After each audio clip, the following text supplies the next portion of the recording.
Hi, this is Dr. Carol Roberts on a beautiful fall day in Florida. I'm one of the founders of Grokking Wholeness, and today I'm going to speak about one of my favorite topics, psychedelics. Behind me, you see a painting that I did to illustrate what it takes to take the leap. Basically, you're leaping into the unknown and you don't know if there's going to be something there to hold you up. But this woman took the leap, and there are angels all around her that are holding her up.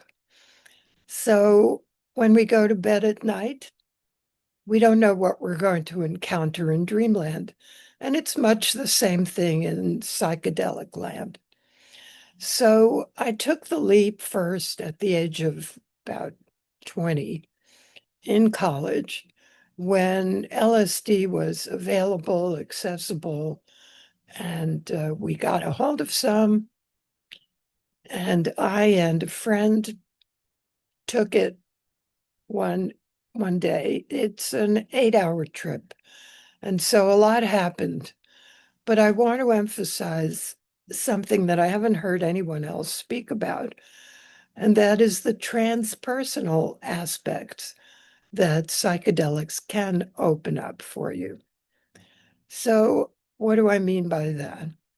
Well, we did our 8-hour trip. We came down and we were hungry, but we didn't know how to get food. Of course, there was no food in his place because he was a student and he didn't have any food.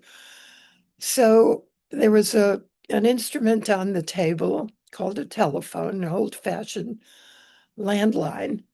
And we knew that if we picked up the receiver and we dialed some numbers and we said some magic words, that people would bring us food.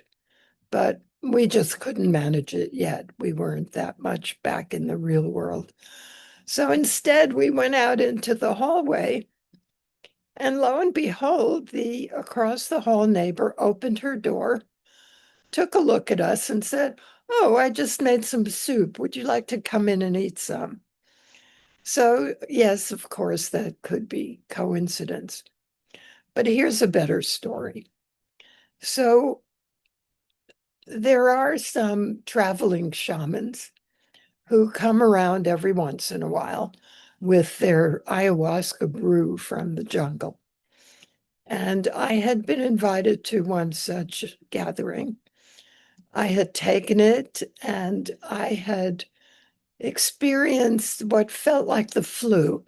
It didn't feel good. It didn't do anything for my mind. I rolled up in a ball and I just waited it out. Other people were having visions and all kinds of things happening, but apparently it didn't work on me. So I decided I wasn't going to do it anymore. So what I did next time it was offered to me, I had a reason to do it. I had an intention. My mother, who was well into her 90s, was in an assisted living, very depressed, rather demented, couldn't remember anything, and she knew it, and she just wanted to leave. And I'm not Dr. Kevorkian, so I wasn't going to help her in that way. But I felt like maybe this was an opportunity to help her on a different level. So I decided to approach the spirit world and ask them to help my mother out of her body. That was the best thing I could do for her at the time. And so I imbibed, I held my intention. And as with ayahuasca, frequently as it does, I started purging. I went into the bathroom. I was purging from below. But my experience was that I was giving birth.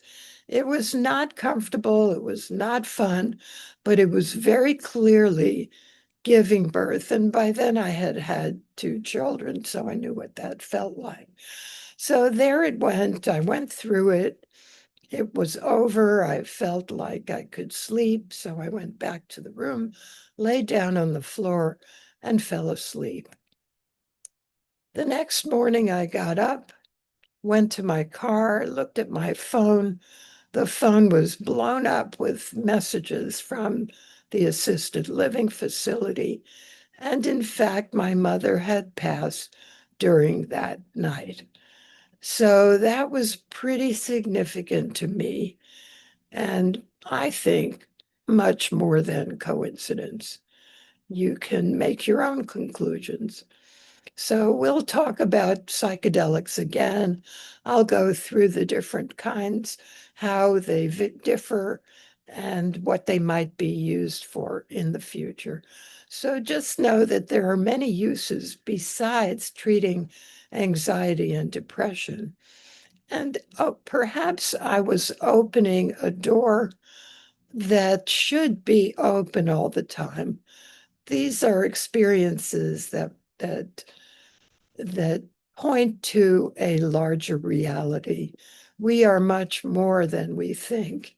So I heard Mark Hyman, who's one of the gurus of integrative medicine, interviewing another doctor, and they were talking about psychedelics, how they had been influenced throughout their lives. Many, many innovators and creative geniuses have credited psychedelics with insights and ideas. And I think that would be a very important use of them in the future.